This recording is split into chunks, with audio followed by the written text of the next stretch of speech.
Are you all ready? Because I'm about to bring it. Y'all thought I was bringing it. Now I'm about to bring it.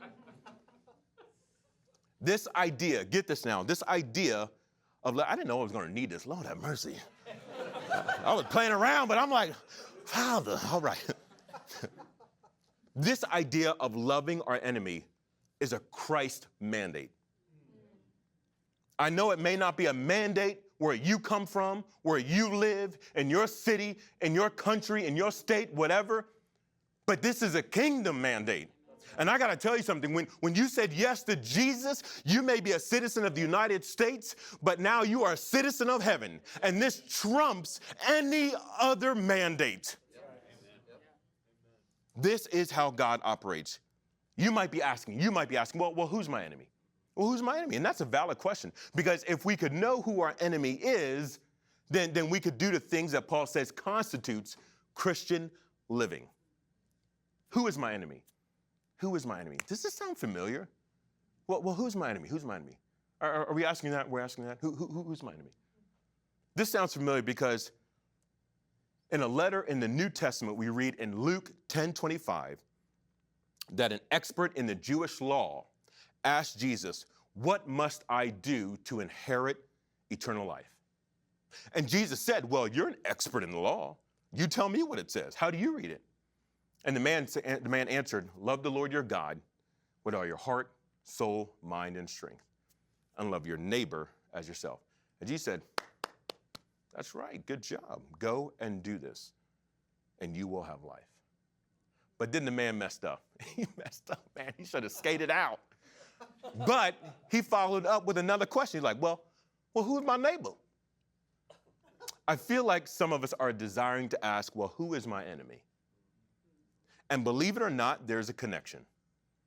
You see, when the expert in the law answered correctly, the expert knew that in Leviticus, the third book of the Bible in the Old Testament, there were the majority of these Jewish laws originated in Leviticus. And in chapter 19, that a neighbor was actually a Jewish neighbor because it says among your people. It says among your own people. So when he asked this, they all knew that a neighbor was someone that was close, someone that was part of your ethnic, your family, your religious group, your people. Literally the people that you knew very well.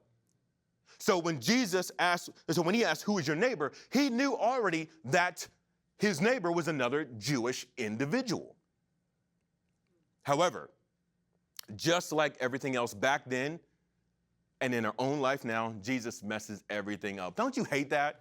When you going about your way, you're doing your thing. Come on, you know you a hot mess. You up in the club. It's all right if you're in the club, but you're doing your thing, and you know you ain't doing right. But when you read the scriptures and you read that and it messes you up, it messes your whole thing up. Now you got to do right. When that expert in the law asked Jesus, "Who is my neighbor?" I knew Jesus smiled. He's like, "I got you." Well, that's what I would have said. But I believe he smiled because Jesus begins to explain and illustrate who a neighbor is to this expert lawman by telling him the story of the Great Samaritan. Now, if you've never heard the story of the Great Samaritan, it goes basically a little something like this. Jesus said there was this Jewish man walking on the road. He was on a journey. And then he got robbed, he got beat up, and he was left for dead, bloody and everything. And then someone walked by. A Jewish priest walked by, saw him like, "Oh, all right," and then kept on stepping. And then not only that, there was a Jewish priest who saw him like, "Man, that's a shame."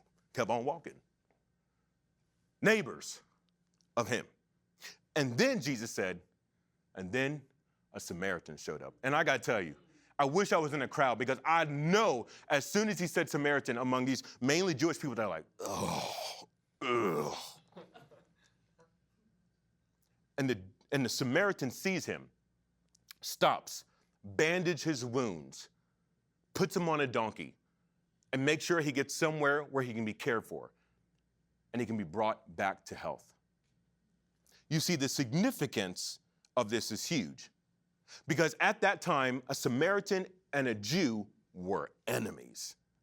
I mean, they were like oil and water, y'all. You think racial ethnic tension is heavy in your world? A Samaritan and a Jew, it was maximum racial hate. They didn't like being in the same room. They didn't even like saying the name. In fact, so Jesus, after explaining this to the lawman, Jesus said to him, which of these three do you think was a neighbor to the man who fell into the hands of the robbers? And the expert lawman's like, oh, I should have walked away.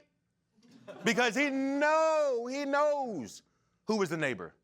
And he couldn't even say Samaritan. You know what he said? The one who had mercy on him. And Jesus said, go and do likewise. You see, your enemy is your neighbor. And for others, your neighbor maybe is your enemy. It's whoever is your outsider. Because of course we're going to love the person that we know. We're going to treat the person that we know that's in our crew that we're tight with. But your enemy, the person that you're supposed to love, is the person that hates your guts. The person that's outside of your ethnicity. The person that's outside of your color. They're a different color than you are. Maybe they're a person that's not in your family. Maybe there's someone who's done you wrong. The person that you believe maybe is your nation's enemy, is your religion's enemy. If your enemies are hungry, feed them. If your enemies are hungry, feed them. If they're thirsty, give them something to drink. You know, it's tough to hate someone when you're giving them something to drink. It's tough to hate someone when you're giving them something to eat. What's powerful about this verse, and you will see this in a minute, that when we feed and offer our enemies something to eat and drink, it changes them. But honestly, it changes you. And listen, I know you're like, oh, okay, I'm going to do this because I really want them to change. I want them to see the error of the ways. And listen to me, that may happen, but God is asking you to do something. He's asking you to do something. And you may never see the fruit. You may never see the change, but you know where the change will probably start? Right here. The fruit you can probably see, most likely see, will see, is right here. You just do what God asked you to do.